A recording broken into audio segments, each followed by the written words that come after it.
Parents say schools are overstepping. Schools say parents are disengaged or reactive. The real question isn't who's right, but what happens to children when the adults responsible for them stop working together in partnership. This is I Demand a Meeting, a podcast where two educators in private schools talk honestly about leadership, teaching, and the things we don't usually say in faculty meetings. I'm Jesse. This is Jared.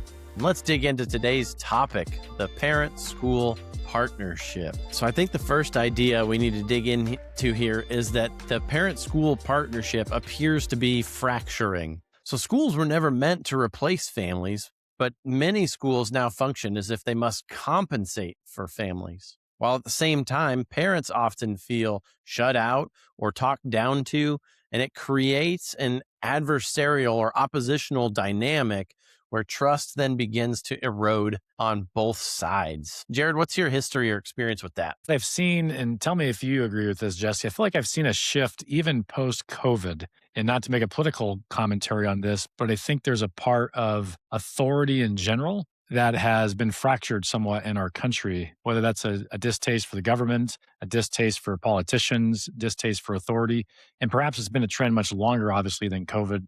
But I've kind of noticed that even coming into the school world, where parents are maybe a little more protective of their own, if you will, and a little less, I'll just take what you're saying that is at face value. But I mean, what's your experience been with this so far? Yeah, I too feel like it's grown exponentially since COVID universally. I think obviously with everything having to do with COVID and politics and elections and all of those things, that's been an issue.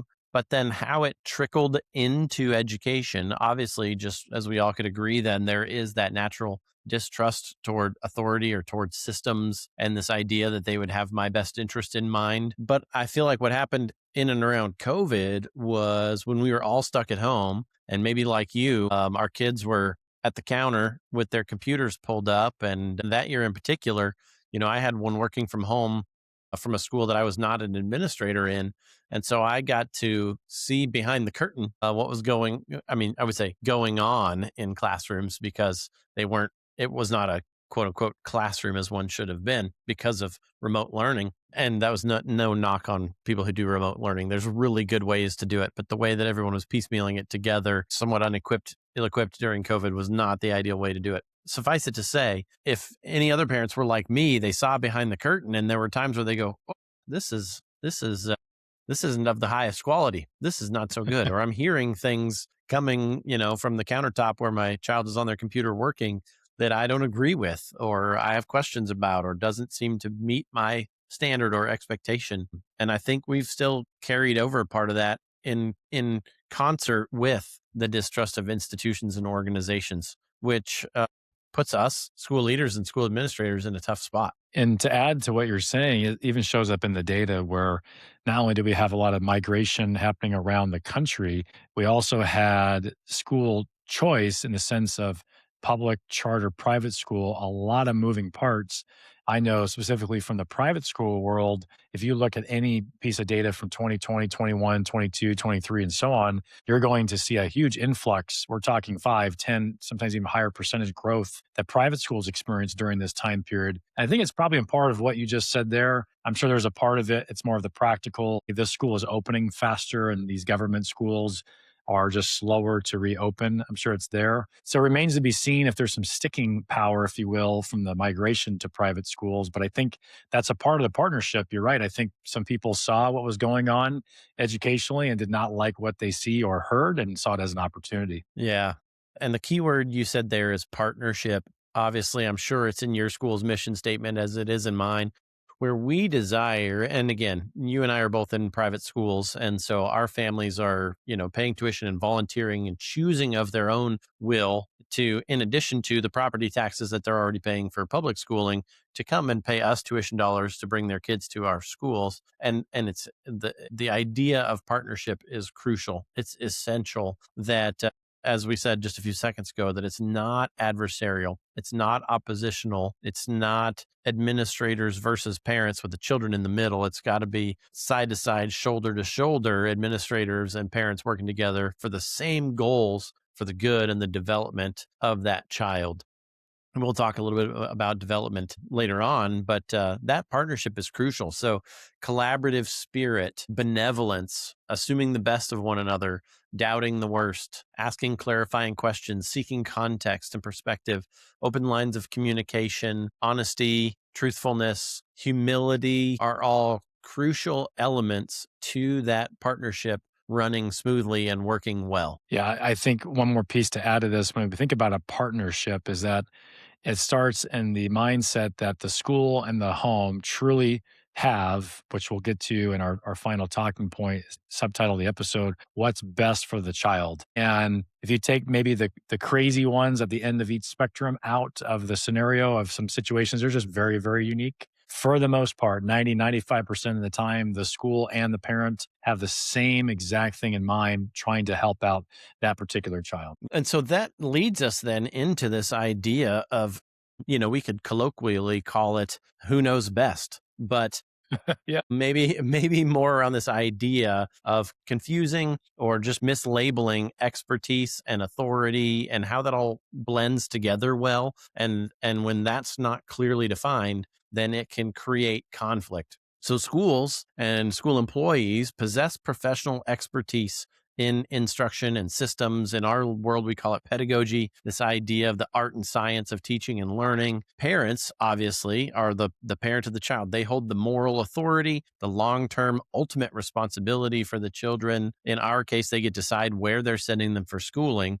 But it breaks down and the problems arise when schools assume authority that they were never given, or when parents dismiss the expertise that they may actually need or benefit from the school's side. And so that's an interesting dilemma where either one can overstep into the lane of the other, and both, without humility and benevolence, can fracture that partnership. So I've seen, and you can jump in here, but there's this idea or a common thread that you and I probably hear more often than we would like, something along the lines of the administrator doesn't listen to me. They don't do what I say or what I think they should do. And then let's get into that a little bit, but to lead into that, Jared, I want to lay out a kind of progression that we've seen over the last 20 or 25 years. Because I remember when I was first getting into this profession, shoot, close to 20 years ago, and even, in college beyond, there was an idea that came out about tiger moms. Do you remember tiger moms? That was the first thing that I remember seeing.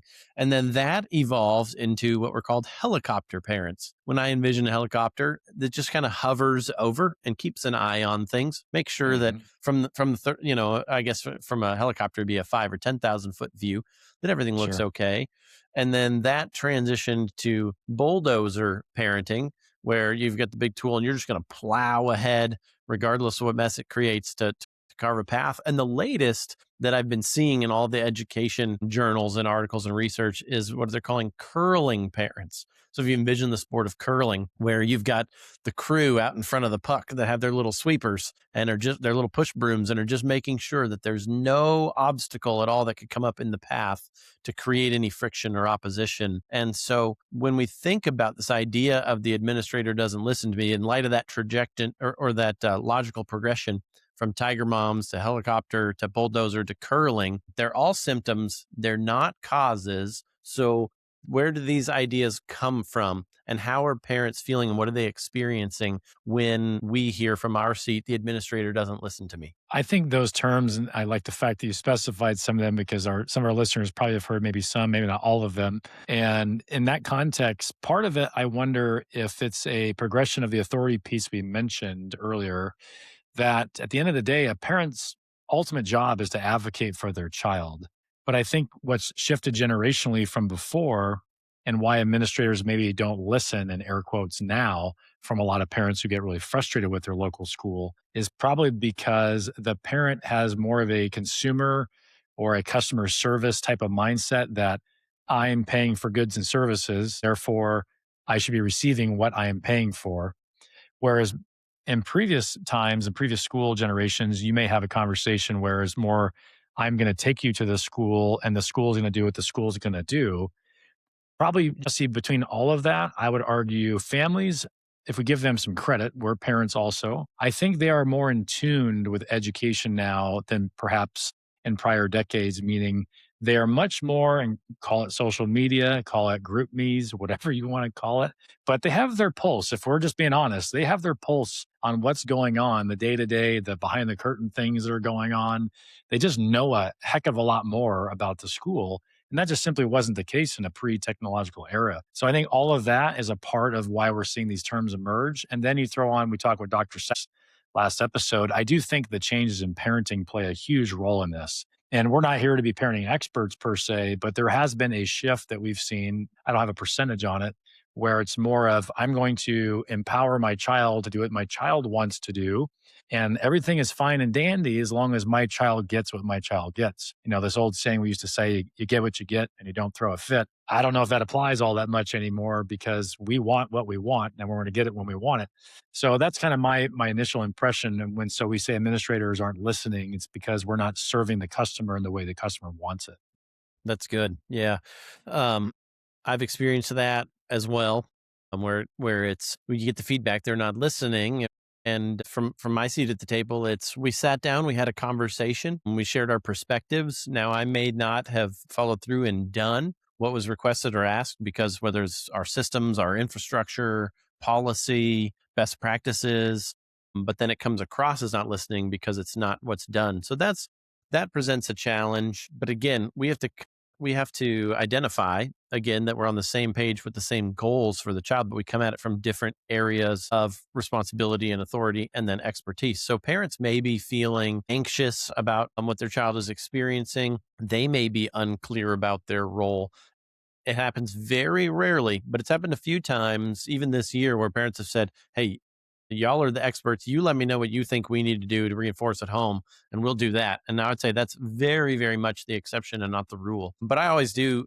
I appreciate that when that happens. Oftentimes, they can be afraid of consequences for their child. Be it when we think consequences, we think most often like discipline or they're in trouble. But for me, at the overseeing a high school, the academic consequences far outweigh, I think, the disciplinary that our parents are concerned about.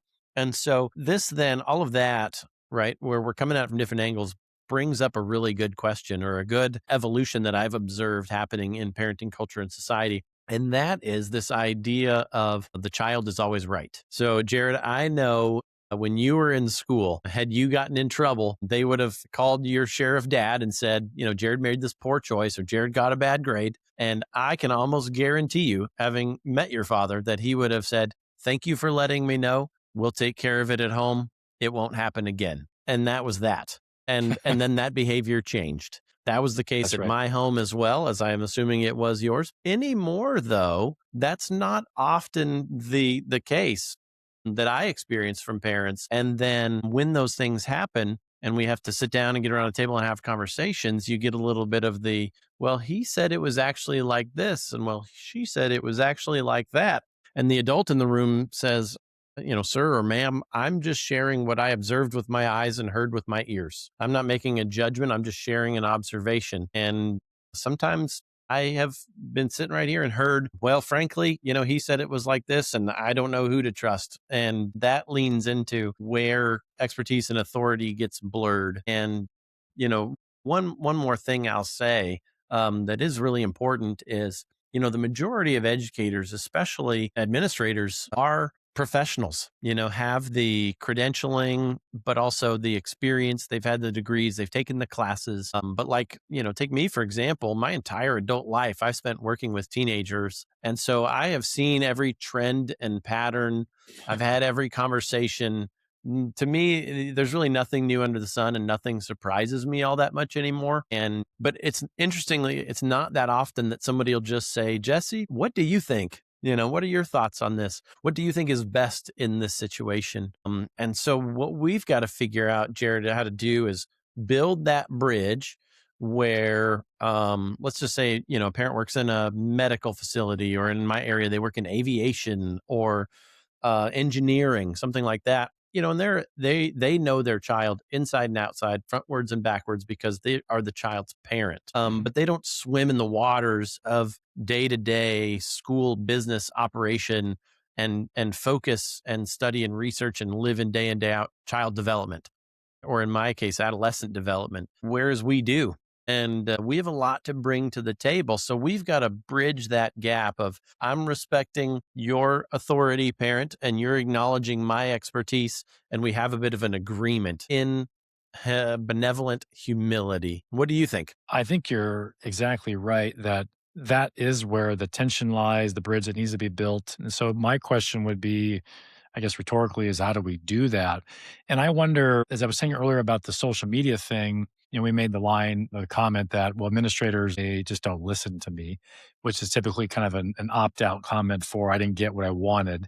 And it could be true that maybe the administration is actually not listening. Assuming the best, though, that the administration is listening, I think, Jesse, my experience says the reason why that bridge is so hard right now in our current time that we're educating our students in is because with all the social media and all the threads and social media and things that we have, it's really hard for a parent to know who exactly can I trust at the school because it's very easy now to say things like, well, that administrator is only going to support that teacher. And I know that because I know this, and that about that person. There's a lot more inside baseball going on in education, again, that just didn't exist before. Or that administrator is making that decision because, oh, the board's making that admin do that. Or really that principal is making the call, even though I'm talking to this one. It's those types of things that are just really honestly new to us in education because of the time we live in. And I think, again, it makes that bridge even more challenging where the school might be saying, just trust us. But to your point, we're professionals, we know children.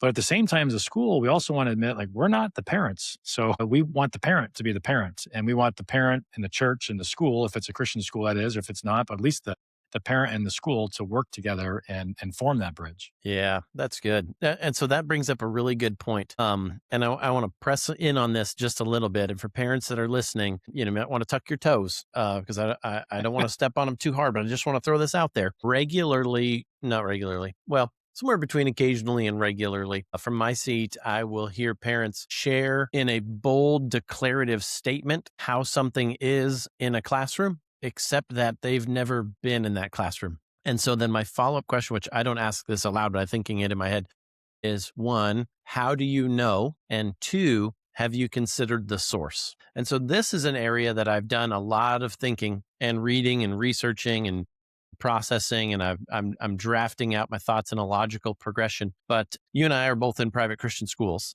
so we can say, turn to Scripture. One of my, I don't know, favorite scripture favorite is the best word of scripture, but most valuable scriptures in the work I do is Proverbs 22:15 that says folly or foolishness is bound up in the hearts of the young. And so when I say consider the source, what I'll say is this, and this is really important. It is biologically adolescent human nature due to the lack of a fully developed prefrontal cortex toward exaggerated thinking that often looks like exaggeration, embellishment, and misrepresentation. So I know what you're thinking. You're the parent saying, are you calling my kid a liar? No, I'm not. And here's why. Because this is just a biological development that happens over years, whereas their prefrontal cortex develops, they develop discernment and the ability to interpret situations in line with reality or more in line with reality. So how that plays out is when the child comes home, what I call the daily debrief, right? When they jump in the minivan and just start unloading on their day, or they get home and they start telling you about their day. One, it's a natural part of the adolescent development process to verbally process out their day. That's normal for them to do. Another way to say it is it's normal for them to gripe. Now, because they have a tendency biologically toward exaggerated thinking, toward embellishment, toward misrepresentation, when they're verbally processing what they experienced that day or griping, they may use sensationalized language or hyperbolic language, just exaggerated language. And so what you're receiving at home is like an amplified version of what may have actually happened in the classroom, in the hallway, at the sports practice, on the assignment. And so it's really important that we as parents take that into consideration when we're receiving that daily debrief, that it may be lacking context. It may be lacking other important details from what you're hearing. And so then it's really important for us as parents, when we hear that information, to process it through that filter of, I wonder how much of this I'm hearing is actually accurate, right, true. has all the necessary context that it needs. Because if not, we can find ourselves with our pitchfork out ready to run up to that school and give them a piece of our mind for what they did, to our poor child. And so I kind of call that just the consider the source argument or the how do you know argument. But I don't know. What are your thoughts on all of that? I agree with you. And we talked about the authority already, but just to emphasize what you're saying, that comes from a worldview that has shifted a little bit, if we're honest with parenting in general, that what my child has to say about something is my base case for what happened. And again, that's just, I want to just let that sit for a second. Almost the default perspective in having parent conversations now, that will be the base case. And if that's a shift in parenting, attribute to whatever you want, schools have to recognize that's where parents are mostly coming from. And if the relationship between mom and dad and son or daughter is as follows, whatever is said is taken as gospel, it leaves very little room for any type of negotiation or collaboration with the school. Very, very difficult. I will say this, we're not saying in any way, shape, or form, we should, as a parent, you should always advocate for your child. If there's pattern of behavior or something very foul going on and your child is saying it, the school wants to know. Trust me, I can speak on behalf of pretty much any school and say this. The school wants to know that information. But Jesse, to your point, you're talking about kind of the day to day, the what's happening, the daily download, all that stuff. That's more nuanced and can be clouded again if those comments are being exaggerated by a young person. Yeah, and so then to take that one step further, you referenced just a few minutes ago, you used a word that to me makes me twitch a little bit, the idea of group me's or group chats or Facebook pages, that are dedicated to that sport. So the parents of that sports team or the parents of that grade level or that Yes. class. And then so the information chain goes from an adult professional school employee to, in my case, say a 13-year-old boy, then to the parent at home, then to the group chat. Then it swirls through the group chat like a vortex, swallowing up everything in its path, and then back to the school, kind of like the old game of telephone. And then when it finally makes its way back to us, we look into and I'm not talking by like the disclaimer you just said, I'm not diminishing the severe, serious offenses that schools have to deal with because that's a reality in our society, as unfortunate as it is. But I'm just talking about the daily debrief, small things like a game of telephone. By the time they make it back to us, what constituted there is really can be very far off from reality. And so my one caution to parents, like I would say, obviously the idea of consider the source, but if the source is GroupMe or a group chat or a social media page, you really got to take that with a grain of salt and really exercise a high level of discernment from what you experience there. And I want to mention for anyone listening, whether you're 30s or 40s or 50s, as a parent, if you're listening, or an educator in that age range or in your 20s, between even that age range, such a wild difference in terms of how we were raised in reference to technology. And it does break my heart a bit that almost any major issue that happens at a school, whether it's a staff member that does something, a child does something, becomes a not an international event, but it feels like it does.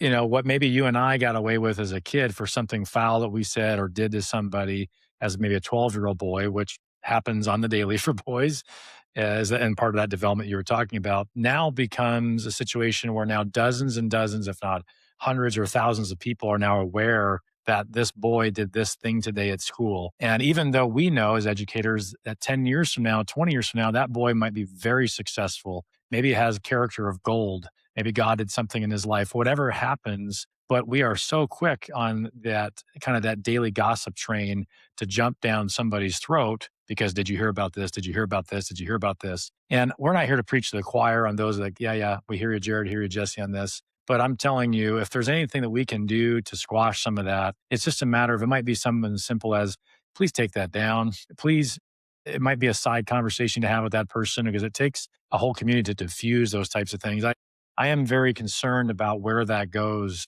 as we move forward for staff and kids and just protecting their sometimes they do fail. Sometimes they do something that's not appropriate. And if it's obviously a legal issue, everybody's going to know about that. But if it's something that is really now going to hurt their identity, I'm very sorrowful about what that's turned into with technology. That's really the dark side. So let's transition this here. Ultimately, we are all about, whether it's administrators, teachers, school employees, and parents, doing what's best for kids. But we really need to drill more deeply down into what that actually means and get to a bedrock and a foundation of what we mean when we say what's best for kids, because it depends on what we believe kids are for. Most of the conflicts, like what we've just been describing, they're not, they may appear on the surface as if they're about policies or programs, but they're actually more about purpose and what roles each of us have in that purpose. And until parents and the school agrees, at least broadly, on what children are being formed for, then disagreement becomes inevitable and unavoidable. So every child is being formed by the things that they are exposed to. So then, regardless of where a family decides to place their child for education, whether in a private school like ours, a public school, a homeschool, a co op, a hybrid, every school is going to be forming your child towards something. And so, what we all have to agree upon is whether we're being honest about what that something is that is desiring to be formed. And then, if we're in the right place for that thing to be formed. And so, like in our case at private Christian schooling, we've got to be mission aligned, worldview aligned, and have some common understanding of who is it that we are forming and what are we forming them for. In our case, obviously, we're forming them of utmost desire to be disciples of Jesus, first and foremost. And then, lifelong learners and all the character traits and attributes, people who serve the community, all those things. But are we forming workers? Are we forming political citizenship thinkers? Are we forming whole persons? Are our approaches neutral or are they values driven? All those kind of things. So with that in mind, Jared, then how do we ensure that competing visions of childhood aren't devolving the way we do discipline or curriculum or expectations, but rather how do we get those visions in line to make sure that the way that we're doing curriculum, academics, discipline, expectations, all of those things are in line with what type of person we're desiring to form? You know, best almost needs to go in that category with truth for some people because you've heard the phrase before, well, that's your truth. It's very similar with the idea of best. And to your point, it's who gets to decide what that means. So on the school side, the response to that, it's imperative that school leadership are very clear about what best means in their context. We may not use that word, but it just looks plainly like telling your parents over and over again, modeling, celebrating all the things we do in school leadership and the culture we're setting. This is what's important at this school. This is what is going to be celebrated. This is what we believe are best outcomes for our students. If we don't do things like that, regardless of the school you serve at, people are going to make up their own opinions because they believe what is best and what the school might need to be doing in a given situation. So that's on the school leadership side to decide what that is. And then the more we can be precise, and the best businesses act this way too, you know exactly what you're getting into when you buy this type of car or subscribe to this type of service. And when schools are kind of wishy washy on what they're going to promote, and if you're going to have a school, a very tight school culture, let's say with discipline, well, the parents should not be shocked if the child gets into a fighting match at school and then bam, bam, something happens. We told you from the very beginning that's what our culture was going to be. So whatever those expectations are, I think that's how we can help define best for people. And another thing I've heard many times on this, Jesse, is this idea from parents that the administration just, well, I can go talk to them about what I think might need to happen or this situation, but they're not going to do anything about it anyway. So some of the inside baseball jokes in school administration is you have a spineless administrator, someone that's maybe like a talking head, like they nod your head like this, but they're not going to do anything when you approach the school as a parent. And that can be extremely frustrating if you are hearing, well, we should partner with you, but then the school doesn't do anything. It's Mhm. almost always a conflict, though, of what is best. If the school is communicating well what they believe is best within the mission of their school, and you as a parent are communicating what is best, as long as the school is making sure that they're sticking to those words, they're going to center almost all their decision making around that. But again, the conflict arises when we're very wishy washy about all of that. And so now you're just playing this almost political game. Parents have access to all the information about all the staff members anyway. And so they're going to poke holes. They're going to find all the loopholes also in the entire process if it gets to scale and become a huge issue. Second or less.